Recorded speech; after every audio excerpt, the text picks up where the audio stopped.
ये कानून एक शासक ने, विदेशी शासक ने अपने शासन को बनाए रखने के लिए बनाए हुए कानून थे। एक गुलाम प्रजा को गवर्न करने के लिए बनाए हुए कानून थे। और इसकी जगह अब ये जो कानून आ रहे हैं वो हमारी संविधान की मूल 3 चीजें, व्यक्ति की स्वतंत्रता, मानव के अधिकार और सबके साथ समान व्यवहार, ये 3 सिद्धांतों के आधार पर बनाए जा रहे कानून है। ये इसका मूल परिवर्तन है जो कुछ लोग पहचान नहीं पाए। मान्यवर, इसके साथ साथ राजद्रोह को देशद्रोह में बदलने का काम किया। पहले राजद्रोह की व्याख्या थी, मैं आगे डिटेल में बताऊंगा। राज से मतलब शासन था, भारत नहीं था।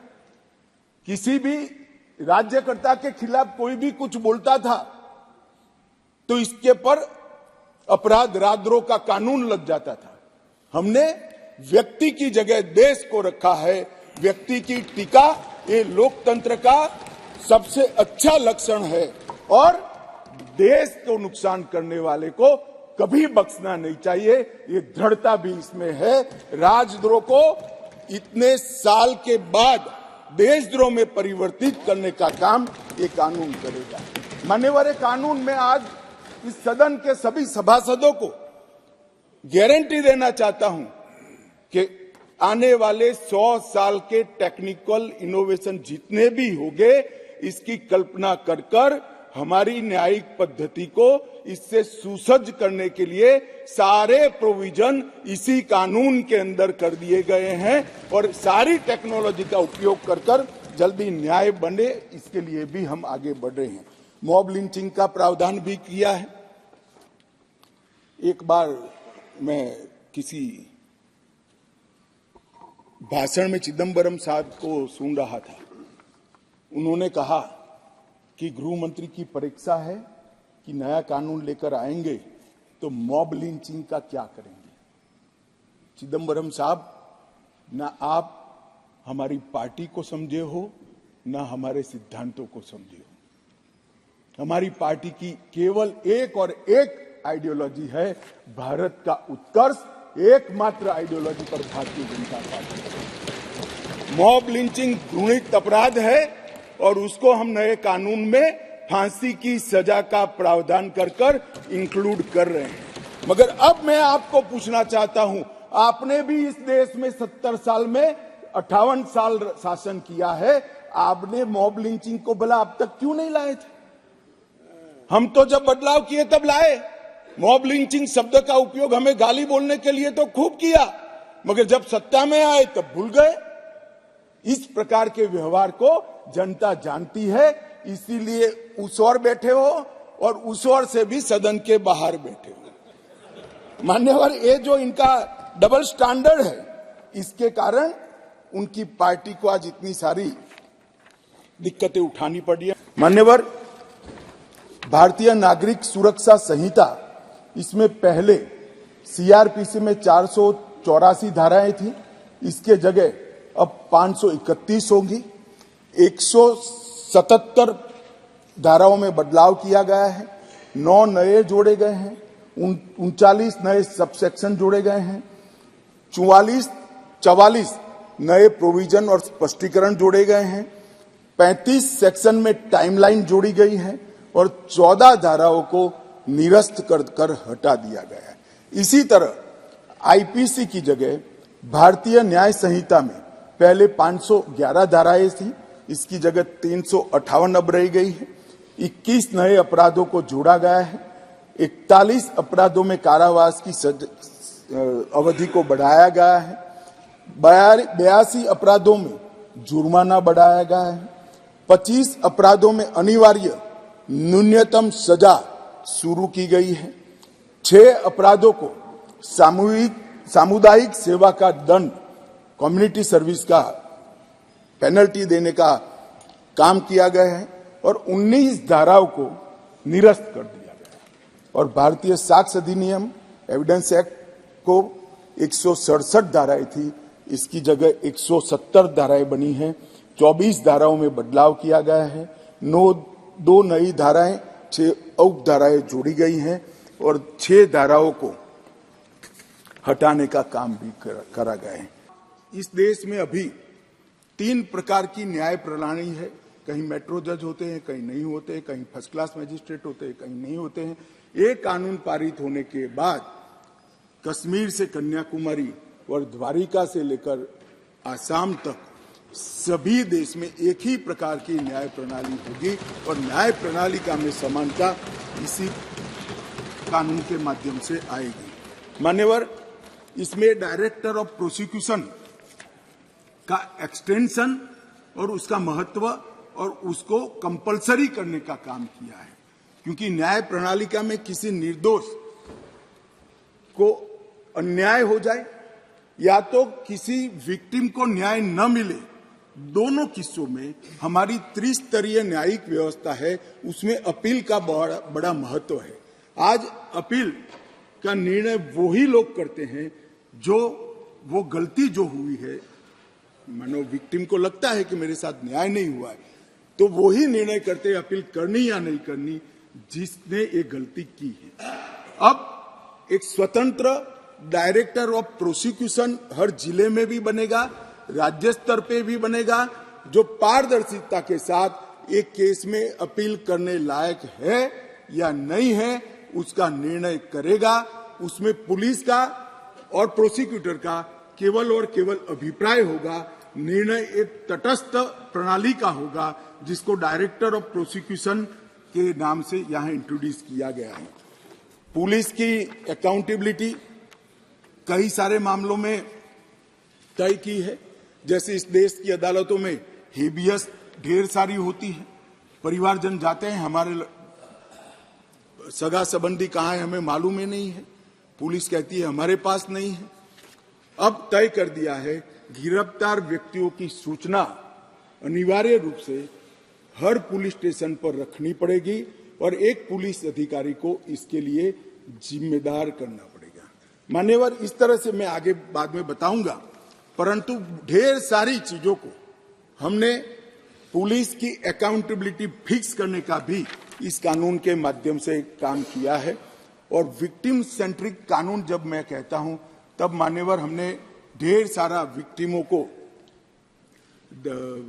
बीएनएसएस में 360 तो अपनी बात रखने का अधिकार दिया है, इंफॉर्मेशन का अधिकार खंड 173, 93 और 230 में दिया है, नुकसान की क्षतिपूर्ति का अधिकार दिया है, 0 एफआईआर को इंट्रोड्यूस किया है।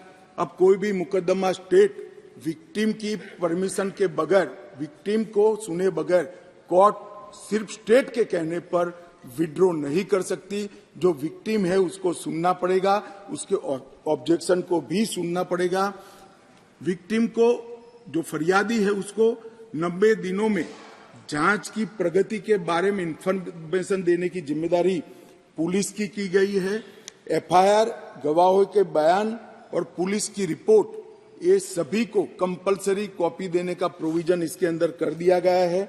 और जांच और मुकदमे के विभिन्न चरणों की पीड़ित अथवा उसके परिवारजनों को जानकारी प्रदान करने के लिए भी हमने ढेर सारे प्रोविजन मान्यवर किए हैं, जिससे मैं मानता हूं कि पुलिस की अकाउंटेबिलिटी फिक्स होगी और विक्टिम को न्याय मिलने की शुरुआत होगी।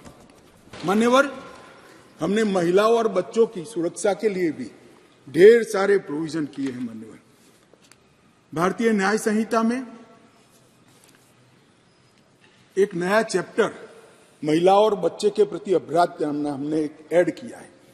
इस विधेयक में 18 वर्ष से कम उम्र की महिला के बलात्कार से संबंधित प्रोविजन में हम बदलाव कर रहे हैं। मौजूदा बलात्कार का प्रोविजन रीनंबरिंग तो हुआ है तथा नाबालिग महिलाओं के सामूहिक बलात्कार को पॉक्सो के साथ सुसंगत बना देता है, क्योंकि कुछ प्रोविजन ऐसे थे जो पॉक्सो में ज्यादा हार्ड थे, जिनको फेवर करनी थी वहां पुलिस स्टेशन में पॉक्सो अप्लाई नहीं किया जा सकता है। अब पॉक्सो अप्लाई करे न करे, बलात्कार करने मात्र से पॉक्सो की सभी धाराएं ये न्याय संहिता के माध्यम से लागू हो जाएगी और उनको आयु का अधिकार आधारित वर्गीकरण ठीक नहीं था। क्रमशः 18, 16 और 12 वर्ष की उम्र के नाबालिगों के बलात्कार के लिए हमने अलग अलग सजा का निर्धारण किया है। 18 वर्ष से कम आयु की बच्चियों के मामले में आज जीवन कारावास और मृत्यु दंड का प्रावधान हमने किया है। मान्यवर, उनको फांसी की सजा। गैंग रेप के मामलों में 20 साल की सजा या जिंदा रहने तक की सजा का प्रावधान किया है और 18 वर्ष से कम उम्र की स्त्री के साथ बलात्कार में फिर से फांसी की सजा को हमने यहां पर रखा है। मान्यवर, बलात्कार की परिभाषा के तहत भी एक एनोमली थी। सहमति से बलात्कार में 15 वर्ष की जो आयु डाली थी उसको बढ़ाकर हमने 18 साल किया है। तो 18 साल से कम आयु की बालिका के साथ कोई भी कुछ करेगा तो माइनर रेप के दायरे में घुस जाएगा। आतंकवादी कृत्य को इतने सालों के बाद 1 लाख से ज्यादा लोग आतंकवाद की बलि पर चढ़ने के बाद 75 साल के बाद पहली बार आपराधिक न्याय कानूनों में जगह देने का काम नरेंद्र मोदी सरकार को। हमारा वादा था मान्यवर इस देश की जनता को कि हम आतंकवाद के खिलाफ जीरो टॉलरेंस की नीति रखेंगे और आतंकवाद की व्याख्या ही नहीं थी। कुछ सांसदों ने, मैं बाद में जवाब देता हूं, कहा है कि यूएपीए में है, मगर जहां उनके प्रभाव वाली सरकारें थी वहां यूएपीए को लगाते नहीं थे। आतंकवादी कृत्य कर सादे गुना की सजा में निकल जाते थे। अब हमने ये मूल कानून के अंदर ही आतंकवाद का जिक्र कर ऐसे लोगों को जेल के बाहर आने का रास्ता लगभग असंभव कर दिया। मुझे मालूम है कुछ लोगों को बड़ी तकलीफ हुई, बताया भी है, मैंने भाषण पढ़े हैं। मुझे तो आश्चर्य हो रहा है, इस देश के कानून में आतंकवाद को रोकने की धारा है और इस सम्मानीय सदन का कोई व्यक्ति उसको मानव अधिकार के नाम से विरोध करे। आतंकवाद ही मानव अधिकार का सबसे बड़ा हनन करता है। जो आतंकवाद फैलाता है, आतंकवादी कृत्य करता है, जिसका जो विक्टिम होता है, इसके मानव का अधिकार का हनन आतंकवादी कृत्य करने वाला व्यक्ति करता है और उसको कठोर से कठोर सजा मिलती है। और मैं तो आश्चर्यचकित, मैं यहां बैठा होता तो टोकता भी, रोकता भी, प्रयास भी करता कि इसको सदन के रिकॉर्ड का हिस्सा न बनने दिया। आप एक्सपोज हो रहे हो, मगर मैं था नहीं, मैंने पढ़ा। इसका बचाव करते हैं। किस जमाने में जी रहे? अंग्रेजों का शासन नहीं है, कांग्रेस का शासन नहीं है, ये भारतीय जनता पार्टी और नरेंद्र मोदी का शासन। यहां पर आतंकवाद को बचाने की कोई दलीलें काम में नहीं ली जाएगी, परंतु इसके दुरुपयोग न हो इसके लिए इसकी व्याख्या भी हमने बड़ी स्पष्ट की है। मान्यवर, इसकी व्याख्या क्या की है? जो कोई भारत की एकता, अखंडता, संप्रभुता, सुरक्षा और आर्थिक सुरक्षा की प्रभुता को खतरे में डालता है और किसी भी वर्ग में आतंक फैलाने का प्रयास करता है, इधर और साइड से, उसको आतंकवादी घटना कहा जाएगा। उसका विवरण दिया है। डायनामाइट, विस्फोटक पदार्थ, जहरीले गैस, न्यूक्लियर का उपयोग, ऐसी घटनाओं में जब कोई भी मृत्यु होती है तो ये घटना करने वाला आतंकवादी कृत्य में लिप्त माना जाएगा। अब इसमें कहां दुरुपयोग की गुंजाइश है? मगर मन में एक भय पड़ा है मान्यवर, वो भय से ये विरोध जन्म लेता है और मैं तो मानता हूं ये भय तो रहना ही चाहिए। जो आतंकवादी कृत्य करते हैं उनके प्रति कोई दया भाव नहीं होना चाहिए। कठोर से कठोर इनके लिए कानून का प्रावधान होना चाहिए और ये नरेंद्र मोदी सरकार का उचित ही निर्णय है कि आतंकवाद के लिए ये कानून में हमने जगह दी है। उसके बाद भारत सरकार, किसी राज्य सरकार, विदेश की सरकार, अंतरराष्ट्रीय सरकारी संगठन के सुरक्षा को बाधित करने वाले कृत्य भी आतंकवादी माने जाएंगे। मान्यवर, मैं नहीं मानता इसमें कहीं पर भी कोई गुंजाइश बची है कि इसका दुरुपयोग हो। और मैं सदन को आश्वस्त करना चाहता हूं, कानून तो लिखी हुई चीज है, इसका अमल करते वक्त अगर कोई इसका दुरुपयोग करता है, जहां तक हमारी सरकार का सवाल है साहब, हम उसको रोकेंगे भी और उसको नसीहत भी करेंगे, सजा भी देंगे। और सबसे ऊपर कोर्ट है। अगर किसके ग्रीवेंसेस है तो ये आतंकवाद को रोकने का प्रोविजन भी कोर्ट के ऊपर तो नहीं है। धारा लगते ही कोर्ट इसकी मीमांसा करेगी, मगर इसके डर से आतंकवाद को ही न रोका जाए, मैं इस बात से सहमत नहीं हो सकता। मान्यवर, मैं सदन से अपील करना चाहता हूं कि इस धारा को जो मोदी सरकार लेकर आई है, आपका समर्थन चाहिए, आशीर्वाद चाहिए और जीरो टॉलरेंस का एक संदेश इस सदन से जाना चाहिए। ट्रायल इन एब्सेंसिया का भी प्रोविजन किया है। कुछ लोग इस पर आपत्ति ले सकते हैं, मगर मैं आज कहना चाहता हूं, इस देश में ढेर सारे मुकदमे, देश को हिला देने वाले मुकदमे, चाहे बम्बई बम ब्लास्ट हो या कोई, और वो लोग पाकिस्तान में या कहीं और देशों में शरण लेकर बैठे हैं, ट्रायल नहीं चलती है। मान्यवर, अब इनके यहां आने की जरूरत नहीं है। 90 दिन के अगर वो कोर्ट के सामने नहीं आते हैं तो उनकी अनुपस्थिति में ट्रायल होगी। एक सरकारी वकील उनकी पैरवी करेगा, फांसी भी होगी, जन्मटिप भी, और जिससे वहां से वापस लाने की प्रक्रिया बहुत जल्दी कर पाएंगे, क्योंकि वो सजा प्राप्त व्यक्ति किसी दूसरे देश में तो स्टेटस बहुत बदलता है। जमानत के लिए भी हमने कर दिया है कि लंबे समय तक किसी को जेल में नहीं रख सकते। पहली बार अपराध करने को 1/3 सजा का जो प्रोविजन है, 1/3 अगर अंडर ट्रायल कर लिया तो इसको मुक्ति दे सकते हो, और बाकी सभी मामलों में 1/2 किया है जो गंभीर प्रकार के हत्या, डकैती, ऐसे मामले हैं। जजमेंट सालों सालों तक, महीनों तक नहीं आता था। अब हो गया है कि मुकदमे की समाप्ति के बाद जज साहब को 45 दिन के अंदर ही जजमेंट देना पड़ेगा, वो इससे ज्यादा लेट नहीं करते। मान्यवर, जजमेंट और सजा के बीच में भी बहुत बड़ा समय था, उसका भी समय निर्धारित कर दिया है, और सजा निर्णय देने के 7 दिन के अंदर ही सुना देनी पड़ेगी, उसको आप लिंगरिंग नहीं कर सकते। मान्यवर, फिर दया याचिका के मामले आते थे। सालों तक दया याचिका करते ही नहीं, और दया याचिका कोई एनजीओ करता था, कोई दूर दूर के लोग करते थे। जिसका कोई दया तो वही मांग सकता है जिसको दंड मिला है। दया मांगने का अधिकार और किसी को नहीं। मान्यवर, उच्चतम न्यायालय की अपील खारिज करने के 30 दिन के अंदर ही दया की अर्जी करनी पड़ेगी, बाद में आपको इसका अधिकार नहीं रहेगा। राज्यपाल, सरकार, सबके लिए यस और नो कहने का समय का प्रावधान भी इसमें हमने मान्यवर तय कर दिया है। किसी भी महिला के लिए अपने खिलाफ हुए अपराध को किसी के सामने वर्णन करना मान्यवर बड़ी संकोच की बात होती है। आज EFIR से हर कोई कर सकता है, मगर कोई भी महिला थाने पर FIR करा सकती है, उसका संज्ञान भी लिया जाएगा, और 2 दिन के अंदर ही घर पर आकर इसका जवाब लेने की व्यवस्था महिला पुलिस के साथ इस कानून को करेगी। नए विधेयक के अंदर EFIR का जो हमने जिक्र किया है, इससे ढेर सारे फायदे होने वाले हैं। समय पर ट्रायल और स्थगन दोनों को हमने मान्यवर बहुत तवज्जो देकर इसको कठोरता के साथ कम करने का प्रावधान किया है।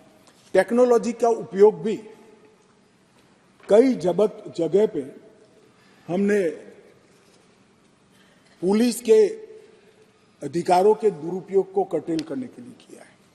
क्राइम सीन, इन्वेस्टिगेशन, ट्रायल, ये तीनों चरण में हमने टेक्नोलॉजी के उपयोग को तवज्जो दी है।